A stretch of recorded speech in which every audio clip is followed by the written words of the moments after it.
Tony, in Gavin Chiocho. I mean, that's going to be a great match at 41.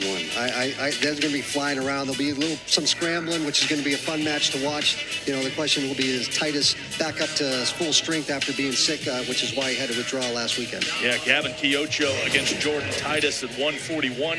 We're excited for that one. Dylan Cottrell is a former WVU wrestler. He's done a remarkable job at Glenville State, building this program into a Division II power in just 5 seasons.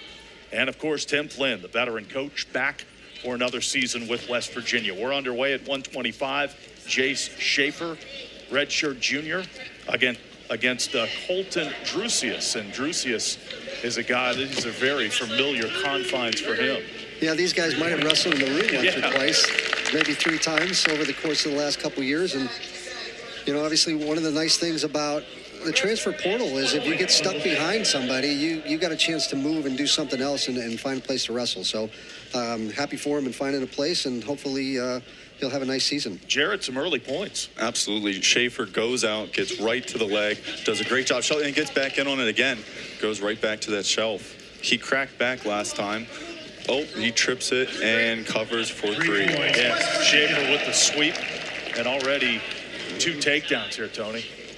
Well, you know, one of the hallmarks of Coach Flynn historically is, and especially wrestling as it is now, is a much more attack-oriented style.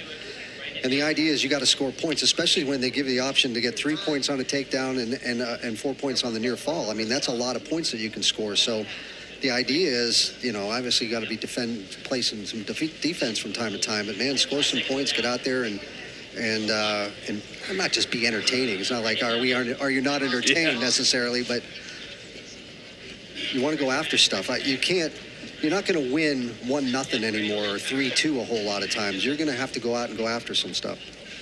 Schafer doing some good work from the top position, grinding that left elbow and left wrist. He's got the leg in on the one side, and now he's got the arm on your back. You don't have a lot of strength with your arm on your back, right? So you're trying not to keep it there. But just grinding his hips into the mat, like you said, and building up some pretty good riding time here now up to 1 minute 15 seconds. Schafer, a native of New York State. There's the stalemate call. So we're down to the final minute of this first period, and again, Schafer building up the ride time already with a 6-1 advantage. You know, and Schafer's needed some confidence builders too. He's been, you know, trying to go out and compete. He's taken some major hits as time. You know, you come in as to any program really, but you're usually really successful in high school to come to a Division I program, especially in the Power 4 conference. And sometimes you take a pounding. Everybody else is really good too, and trying to regain your confidence is a majored issue. Schafer back to work on top, trying for the tilt. 30 seconds, 30. Nice job by Drousias to fend that off. 1, 2, 3. 20 here. Inside of 15 seconds here in this first period. Yeah, probably just finish on top for the most part. Not really a great opportunity to turn him yet, and so, you know, he'll end up with about 1 minute and 20 seconds, 2 minutes and 20 seconds of riding time, which is a lot of time on top of the 3-minute period. So an aggressive start for Schafer. 6 early points. I mean, he went right after it in the first few seconds. Right. Go ahead. Not only gets off after it on the offense, but then also on top, just being able to work that cross body. You know, that's really draining on that bottom wrestler, having to constantly defend your hips from the bottom position. Drousias begins the second period on top.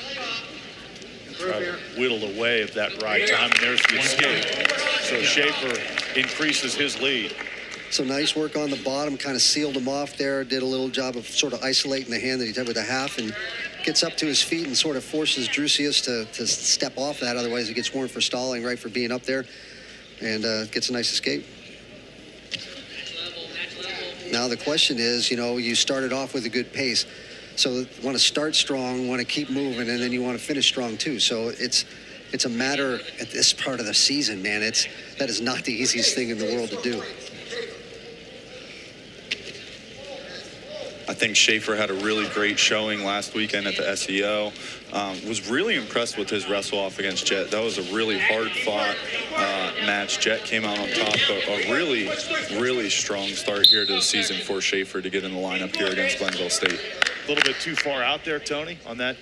Yeah, not the best shot in the world. I mean, you're asking us to shoot, right? So you still have to play around with, everything's about space and angles, right? Oh, nice job. Nice reshot, right? Yes.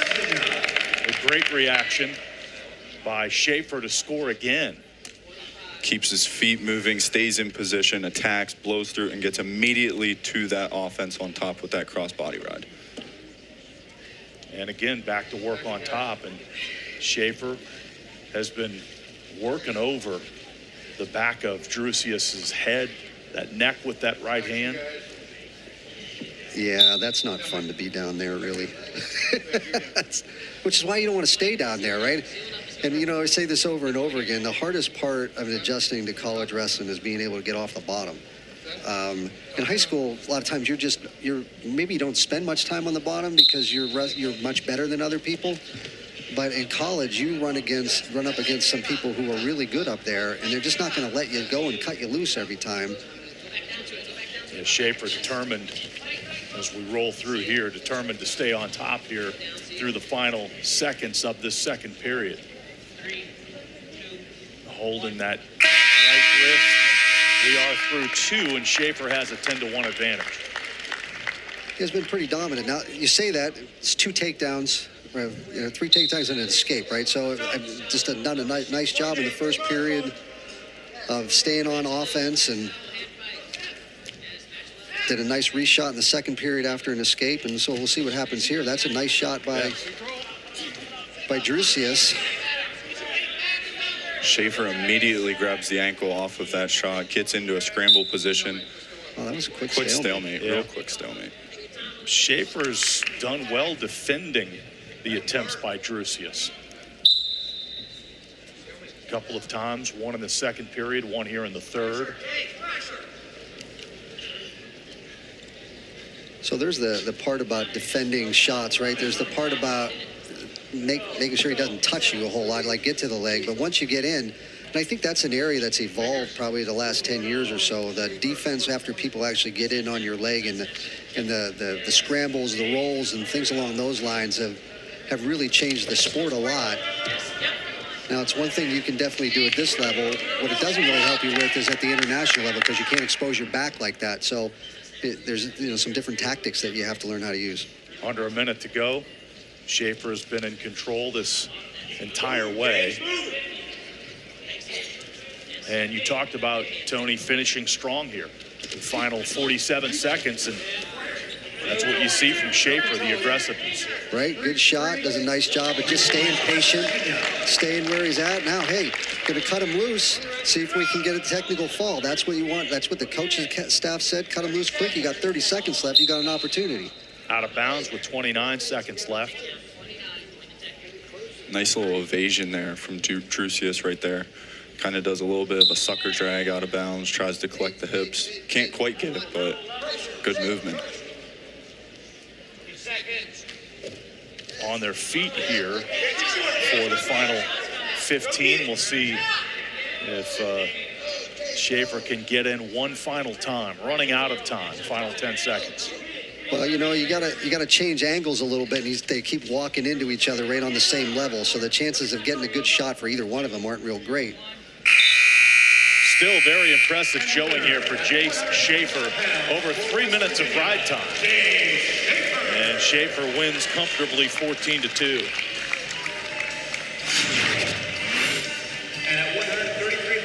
So there's that reshot that he did a nice job of that takedown in the second period.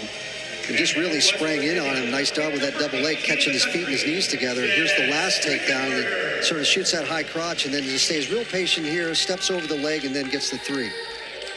So he scores points in all 3.